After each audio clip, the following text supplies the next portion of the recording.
All right, today we're joined by Devon Reed and Ryan Taylor. Devon is the founder and CEO of Blocktech Group, and Ryan is the lead developer for the Blocktech Group's main project, Alexandria. Thank you both for joining us today. Thanks for having us on. Yeah, thanks for having us. All right, Devon, let me ask you, Project Alexandria, what exactly is it? Really what it is it's kind of an amalgamation of two ideas for decentralized applications. One for kind of storing archives of the things that people say about the world through social media, and another is a platform for media sharing or media publishing in a way that lets the publisher connect directly with the audience and take all the middlemen out of both processes.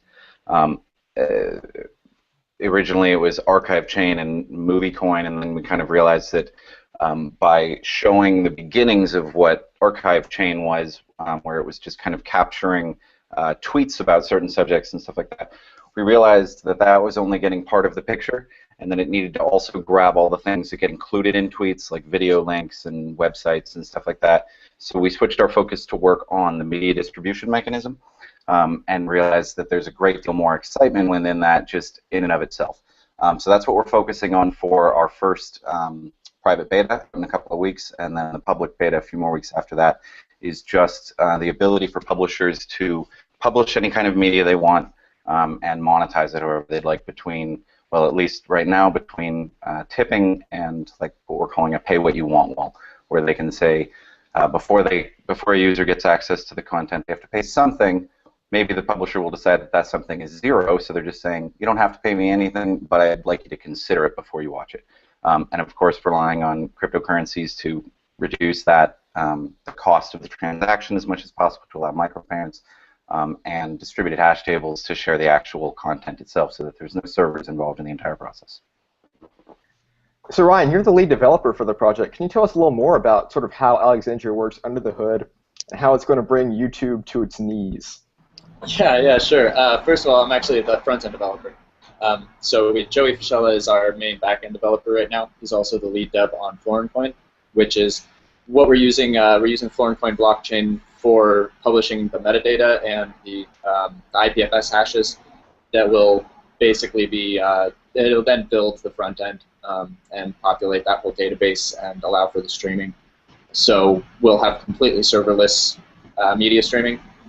Everything from video to audio, and we're working on book formats as well as web pages. That's amazing. It seems like a lot of the projects kind of working on decentralization or trying to decentralize the whole web, but I like how you are starting very simple with how a lot of people use the internet, which is to watch cat videos, as you illustrate so well in your very popular beta alpha introduction video. So I'd like to ask sort of a question for both of you, and we'll start with Devon. How did you both begin working on this project, and how did, sort of from there, how did the team come together? Well, actually, Ryan Taylor introduced me to Bitcoin in 2013, and it just kind of blew my mind in a lot of different ways. And then further introduced me to Mihai and Vitalik and the guys behind Ethereum as they were getting started. And so I helped create one of the meetup groups in San Diego. And as like a topic of discussion for one of those meetup groups, I was thinking about what you could do with these smart contracts concepts, and that if you kind of made them more complex than just a single mechanism, they could become entire front-end applications that worked without any kind of a central back-end. So that just kind of over a couple of weeks, I came up with ideas for what I was describing earlier as Archive Chain. When I shared that with Taylor, he said, "Oh wow, we need to use Alexandria. That's a great name for what you're thinking of here." So we actually named the project in that idea, and then also shared the idea behind Movie Chain, the idea of just publishing a block or a DHT link to a piece of media, so that you can kind of decentralize the tracker process and remove websites from the picture entirely and be able to publish anything you'd like. Another idea for kind of how to crowdsource the development of physical goods was one I came up with called MakerChain, and that's something we'd like to see implemented into Alexandria probably a year out. It's going to take a lot of work to get there. But so at that point, we had the idea for a couple of, we were calling them distributed apps. I've kind of been convinced since then that it's a much more accurate way to call them decentralized apps. That and then some ideas for hardware projects. So I just kind of started looking, this is in early 2014, who's interested in working on these kind of projects, and just started recruiting a team to start initially with just kind of experimentation. We did an ammo can ATM that anyone can build for like $500 in their garage, just to kind of test the theory that you can have open source hardware that anyone can build that can kind of be your gateway into the digital world. And then kind of in the fall of last year decided we're going to make our focus entirely Alexandria, and we started with the publishing of tweets according to certain search terms and stuff like that, as I was describing. Showed that at Inside Bitcoins in Vegas, and that was a hit. And then we're kind of inspired to go into the media publishing mechanism next. And then Ryan, do you have a follow-on to that? I mean, Devon covered it pretty well. That's the whole history of how it happened. I got into Bitcoin in mid-2011 and was very quickly approached by Mihai Alisi to work with Bitcoin Magazine. So I wrote for them and was the webmaster for the first 2.5 years of the publication. Okay. Mihai was on my chat room, and then the rest, yeah, I brought Devon in, and we kind of ran with our ideas. Awesome. That's a great story. I always love hearing about how people sort of got into the space. A lot of this stuff is pretty highly technical, right? So we're starting to talk about distributed hash tables. I love how you guys are using IPFS. That's something that I'm very excited about. It sort of originally started as Internet Persistent File System, which is a very exciting thing for me. But this reducing the complexity of this stuff down to something that your average person can understand is difficult. Ryan, can you talk a little bit about you guys' philosophy on how to approach this as a front-end developer? Sure. Well, UX is very important to us. I think that a lot of these developing technologies, the disruptive technologies, they're focused primarily on the back-end stuff, on building a new platform. Things like Ethereum, MadeSafe, Tahoe FS. They don't really have front ends, and they're hoping for people to build that for them. So we're kind of approaching it with that mentality and making it as easy and familiar to people, even though they're dealing with all this new tech. So using APIs in the back to cover everything with nice shiny graphics, really easy forms, and drag and drop interfaces to kind of bridge that gap between these new technologies and making it usable for people.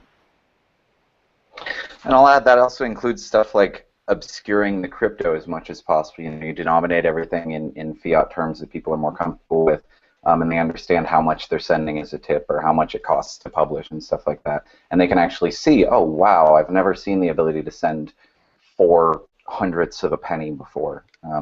But to the front, that's what it looks like. That's awesome. So a lot of this has to do with sort of engaging this highly technical community, right? So your job is to basically bridge the gap for people who don't necessarily understand the back-end crypto. But there's a lot of other really highly powered developers and engineers and designers out there who do understand the crypto and are building systems like IPFS and Ethereum, as well as many other open source projects. Can you talk a little bit about how you guys are engaging with the open source community and what that means to Alexandria? Oh, absolutely. We want to be an active participant in it. I mean, Alexandria is in our private beta. We're going to be publishing all the APIs. In our public beta, we're going to be releasing the whole code, and we are working like really closely with some of those. I call them core devs, like Juan at IPFS. We met with him when we were in the Bay Area a couple of weeks ago, and we just kind of like jived philosophically. And the more we kind of went down the rabbit hole of IPFS, the more we fell in love with it and just the approach he's taking. And I think some people in the community are looking at the fact that we're closed code right now and wondering, oh, does that mean that they're not going to be a real open source app with those same kind of ideals? And that's kind of unfortunate, but something we have to do so that we can feel like it's polished enough to be judged. And that's fine if people want to judge it beforehand because of where it is. We're confident that that'll be fine just because they're going to see it soon enough. And I think their hopes will be met. So we very much want to be a part of the open source community, and our approach to how exactly the group of people who are responsible for maintaining code and needing to get paid in order to do so, I think embraces it. We haven't really said too much about how we plan to do so, but we're avoiding, and in every way possible, any kind of central points of failure, which also means any middlemen, anyone in the middle that can take a cut. So we have to exclude that from kind of our business model. And it changes things, obviously, but we see opportunities to kind of enable the entire community working in the project, working on the project, participating in the project just by publishing and whatnot, to make it a profitable thing to participate in. And we will just be participants that kind of act as market makers in various ways, so that the processes are as easy as possible and we're fulfilling as much demand as possible.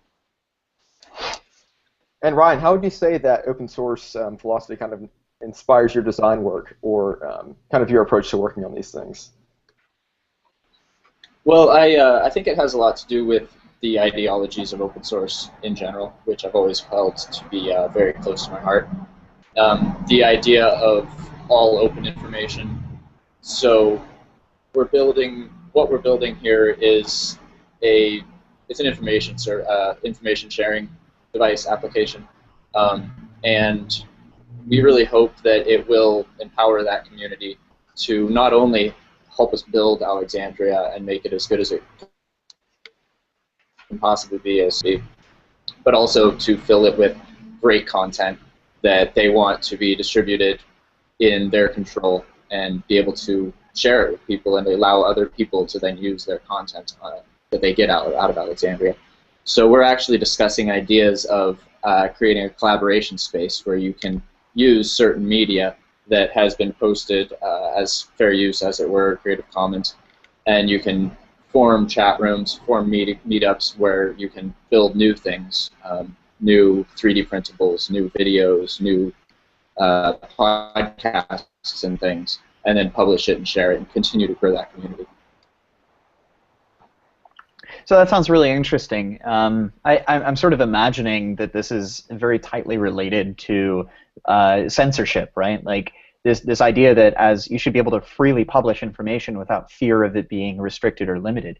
Is there a particular like thing that that maybe Ryan you experienced that inspired you to talk about these things? Is there a particular event of censorship that really drove your mission here?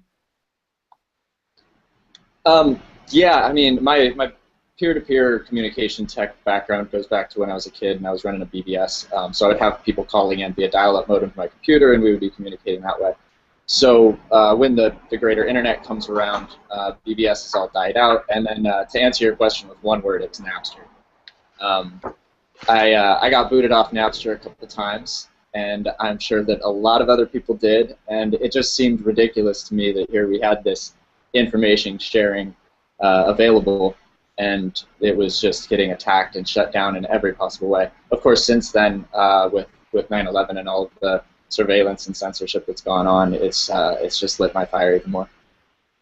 Yeah, I have to agree. I think Napster sort of kicked off my passion for these things, and that gets me to thinking. Like, do you think maybe Devon, do you think that like music is really like a killer app for this?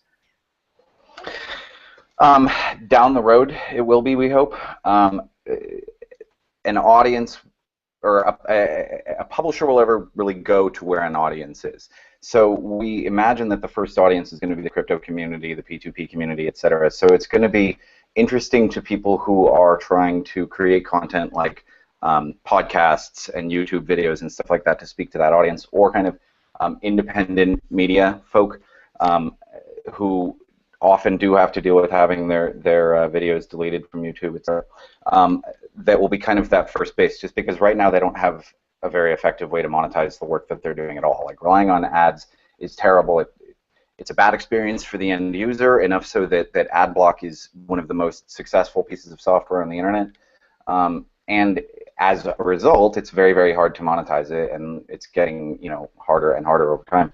And so we kind of think that a direct monetization model for those people who usually have to rely on ad tech that is, really terribly old and no fun for anyone, will be the first attraction. And then as that kind of creates an audience of people that enjoy whatever content is in it, then it becomes a little bit more attractive to independent musicians and then eventually to professional musicians and whatnot and filmmakers.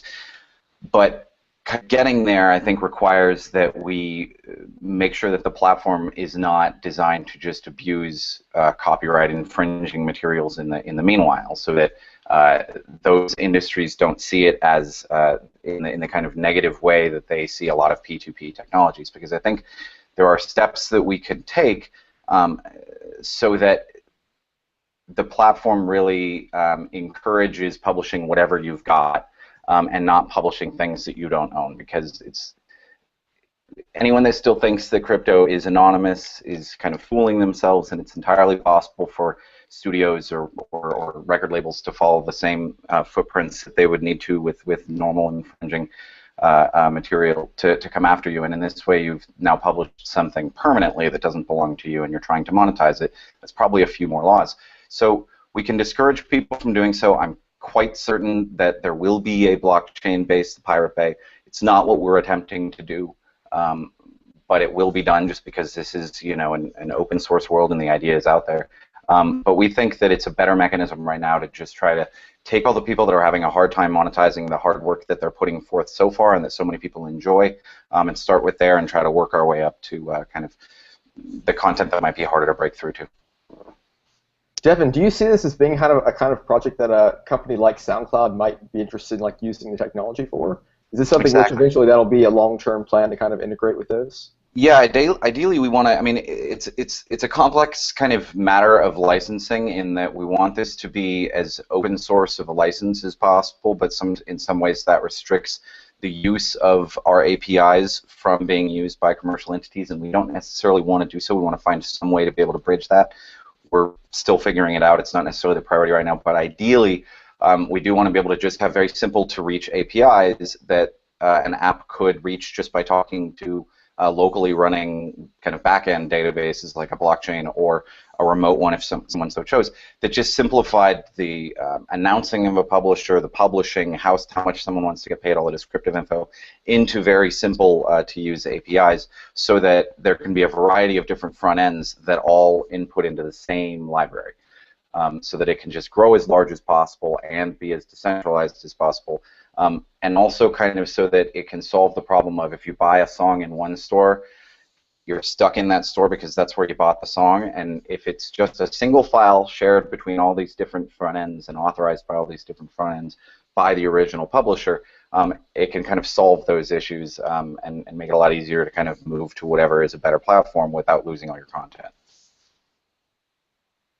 So how exactly does Alexandria allow someone to sort of monetize their content? Is it an altcoin, or is it something that's using the actual Bitcoin protocol? Any of the above. Any of the above. Can you expound on that? Yeah, we basically, publishers create a new account by announcing themselves with their Florin coin address, and that's primarily just because we're using Florin coin because it has 528 bytes of information with every transaction, and transaction costs are so low. We can publish, say, 2 kilobytes or so about a particular, we're calling them artifact, a piece of media that describes it, so that it's very easily browsable and searchable on a front end of any front end that's connected to the blockchain. So they have to announce that, and if someone wants to send a tip with a comment, or if they just want to comment on something, they have to do so using Florin coin, because that's where we've got the availability of that data space. But knowing that the vast majority of crypto users are using Bitcoin, not Florin coin, we're building it so that it's as easy as possible to use Bitcoin. So you can send tips directly with Bitcoin. Oh shoot, we lost Taylor. So you can send tips directly with Bitcoin, and you can, if you want to create a comment, you can pay for it with Bitcoin. It just takes a little bit of back-end process so that it can trade it for Florin coin, get it back to you, and let you publish all kind of behind the scenes. So we're making that as easy as possible so that it's not really like a pain point for users, because I personally know the painful experience of having to learn how to trade on an altcoin exchange just so you don't lose your shirt when you're trying to buy some coins. So we're building it so that it's very easy for someone to make a quick purchase. Right now, that's the market maker for that would be the Alexandria team. We're working on a way to decentralize that so that any user can kind of make their wallet available at a particular price. They can say, well, I bought it this, I'd like to make 2% before I sell. And so that anyone that comes along with Bitcoin and wants to really quickly do something without waiting for the buy wall to kind of make its way to you on an exchange, they can do it and within 2 blocks have an instant exchange and publish really quickly. So, you know, we've obviously gotten a lot of pushback from a lot of people who are kind of Bitcoin-centric minded about, oh, you can't possibly do anything with anything other than the Bitcoin blockchain. It's got all the proof of work out there. It's got all the volume every day and whatnot. In my opinion, I think the world would be better served by a multitude of blockchains, and I think it would be hard to believe that that one blockchain could take over all of them, simply based on the existence of Ethereum and the existence of Filecoin, the coin kind of attached to IPFS. And in our belief, the existence of Florincoin and that it has a very specific niche purpose that we think is very beneficial to this type of use. You know, obviously, the community is going to decide which way it's going to go. We think that projects like Alexandria can really kind of prove that an altcoin doesn't have to be just assumed to be a scam coin, as many were in you know, for a little while now. But at the same time, I'm of the belief that that kind of creates its own self-regulation. It makes people a little bit more wiser to what's up and stuff. And it also means that folks that are developing software like ours will keep an eye out for how they can kind of ease the pain of users as they're getting experience with this for the first time, because we personally experienced the pain of that whole process. So, you know, I think only time will really tell, but that's kind of the way that we think it'll work out best. Sidechains might completely change that. Any number of things might completely change that. But our goal is to just kind of build the best platform possible, and whatever the mechanics of the back end are need to just serve that purpose. And if it means changing coins or using multiple, I mean, our plan is to use multiple coins for their niche services. When Filecoin is ready to be deployed, we plan on using it for a pay per bit kind of a mechanism where you can make sure that someone is seeding and you pay them in Filecoin. So that, again, in the same way we obscure all that, we let people pay with dollars through Bitcoin on the front end because that's what their wallet probably has, and everything else happens kind of obscured in the background to make the process as simple as possible. So Devon, speaking of the kind of this early user experience, how will you, how basically Alexandria bring in its first users? What's your strategy for that? Who do you think your first users will be? And how do you kind of ensure the best experience for them of this new kind of platform? Well, I think our first kind of batch of beta users will help to inform that. We've had a list going for a little while now since we were talking about the project in its completely other form as well. So we've got about 600 people. Excellent. We've got about 600 people or so that really want to try it, and we hope to get it into their hands in the next couple of weeks, and kind of let them tell us what their experience is, and you know, who the best kind of target go after. We've approached a couple of artists, you know, who many people in the kind of the open sourcey community might be interested in, who have expressed interest in what the platform can kind of represent for them. Amanda Palmer wrote a book about the whole concept of give your art away and then ask the audience for their help to take care of you so you can keep doing it. And so we think that she'll be really amenable to it, and a few others. And we kind of think that just by pushing it toward the YouTube community and the podcast community, specifically in crypto and the alt news and stuff like that, we'll start getting a lot of content, start getting a lot of ambassadors, all those publishers who know that they can monetize directly in this, but also publish on YouTube in case people still use that, blah, blah, blah, blah, back and forth, and try to bring in more users themselves because there are ways for them to monetize, and kind of see where it goes from there, and hope that a few, you know, larger artists are amenable to the idea and willing to try it out, and see what kind of audience that brings in of itself. So that's a really good plan. But what's traction like today? Like, where are you guys at with sort of like your pilots? And how do you stay focused? How do you keep the ball moving as you're moving forward? Today we've got about 4 dozen alpha users just in a private Slack channel where we kind of distribute daily builds and whatnot. We're very much in a it works one day, it doesn't work the next day, as we're trying to kind of, you know, get the feature set exactly the way we want it. We're right in the middle of switching from the mainline DHT to IPFS right now. So no actual media shows up anymore, just all the the pretty UI around it and stuff like that. So far, people are saying they love it. When they take in enough of it that it lets them kind of get the idea of permissionless publishing, they're really wowed by that. And I think the implementation is really quite pretty. We put a lot of attention into making it as attractive as possible. Our UI guy would argue that it's too gray. He thinks that's his failing, but that's okay for now. I think it's a lot more attractive than a lot of open source applications tend to be able to be. We've been able to do that, fortunately, because the core team of people have been willing to work on this, whether we had funding for them or not. We came up with a mechanism so that they can kind of earn equity in the LLC to do so. So we've been able to raise some money from friends and family, so things move a lot faster when people can focus entirely on that. And then when that wanes, people have to do their side jobs and whatnot. So it can get hard to make predictions about how long things are gonna take. There's been confusion about like how our crowdfund ties into whether we're going to release and stuff like that. And really, it's just a matter of we're doing it, absolutely. And the speed at which we can do it is entirely dependent on how much we can focus on it, which means, how we can actually pay ourselves. So, but I'm not too worried about the crowd sale. We have something in the works in the next couple of weeks that I think will change that and put us in a position to be able to focus on this full time. I think obviously just release of the private beta could help quite a bit, just putting it in front of a lot more eyes.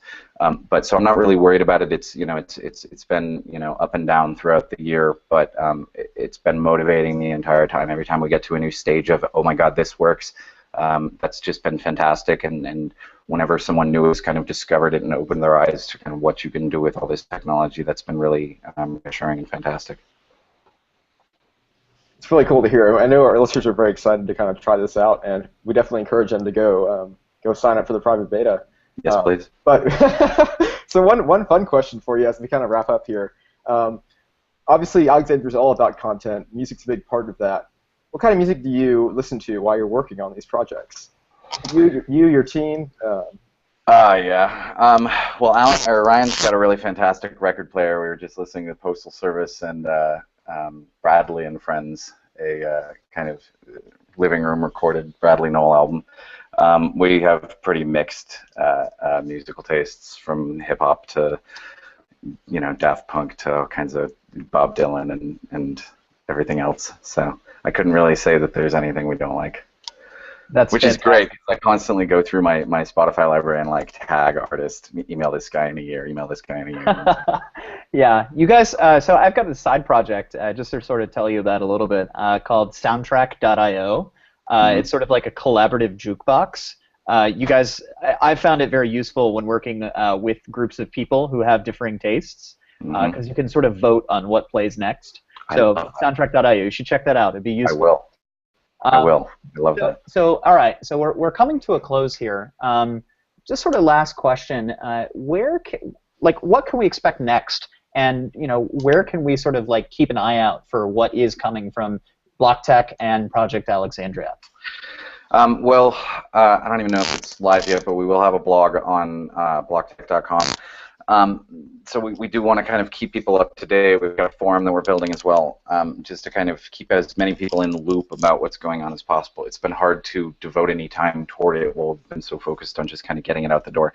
The next few steps look like what we'd like to do in the private beta, for anyone that signs up on our website, is anyone can create a publisher account. Anyone can publish most media types, anything where we're kind of done with the UI on, any verification checks. You'll have to see kind of, I'll put a blog post about how we're doing that. For like videos and YouTubes and podcasts and et cetera, PDFs. And they can share links with each other, and they can send tips to content creators, and they can put comments on them. Right now, it's just kind of you send a comment and the person gets it. Probably by the time we release, we'll actually have that inline so that when you're looking at a video, you can see what everyone's commented about it. where basically just all the core functionality of this kind of a media sharing app works, and then we'll be building on. We've got a pretty extensive dev plan listed out on the site as far as those features we want to build as we've started putting it into people's hands. So that should be in 3 weeks, 2 weeks or so. Excellent. Thank you so much for joining us today, Devon and Ryan. You guys have both been fantastic. We want to thank everyone for joining in and listening, and thank you guys for joining us and sharing your wisdom. Excellent. Thank you so much. Really appreciated it. Absolutely. For media sharing or media publishing in a way that lets the publisher connect directly with the audience and take all the middlemen out of both processes. Originally it was archive chain and movie coin, and then we kind of realized that by showing the beginnings of what archive chain was, where it was just kind of capturing tweets about certain subjects and stuff like that, we realized that that was only getting part of the picture, and then it needed to also grab all the things that get included in tweets, like video links and websites and stuff like that. So we switched our focus to work on the media distribution mechanism, and realized that there's a great deal more excitement within that just in and of itself. So that's what we're focusing on for our first private beta in a couple of weeks, and then the public beta a few more weeks after that is just the ability for publishers to publish any kind of media they want and monetize it however they'd like between, well, at least right now, between tipping and like what we're calling a pay what you want wall, where they can say before a user gets access to the content, they have to pay something. Maybe the publisher will decide that something is zero, so they're just saying, you don't have to pay me anything, but I'd like you to consider it before you watch it. And of course, relying on cryptocurrencies to reduce that the cost. And populate that whole database and allow for the streaming. So we'll have completely serverless media streaming, everything from video to audio, and we're working on book formats as well as web pages. That's amazing. It seems like a lot of the projects kind of working on decentralization or trying to decentralize the whole web. But I like how you are starting very simple with how a lot of people use the internet, which is to watch cat videos, as you illustrate so well in your very popular beta alpha introduction video. So I'd like to ask sort of a question for both of you, and we'll start with Devon. How did you both begin working on this project, and how did, sort of from there, how did the team come together? Cost of the transaction as much as possible to allow micropayments, and distributed hash tables to share the actual content itself so that there's no servers involved in the entire process. So Ryan, you're the lead developer for the project. Can you tell us a little more about sort of how Alexandria works under the hood and how it's going to bring YouTube to its knees? Yeah, sure. First of all, I'm actually the front-end developer. So Joey Fischella is our main back-end developer right now. He's also the lead dev on FlorinCoin, which is what we're using. We're using FlorinCoin blockchain for publishing the metadata and the IPFS hashes that will basically be, it'll then build the front end. All right, today we're joined by Devon Reed and Ryan Taylor. Devon is the founder and CEO of Blocktech Group, and Ryan is the lead developer for the Blocktech Group's main project, Alexandria. Thank you both for joining us today. Thanks for having us on. Yeah, thanks for having us. All right, Devon, let me ask you, Project Alexandria, what exactly is it? Really what it is it's kind of an amalgamation of two ideas for decentralized applications. One for kind of storing archives of the things that people say about the world through social media, and another is a platform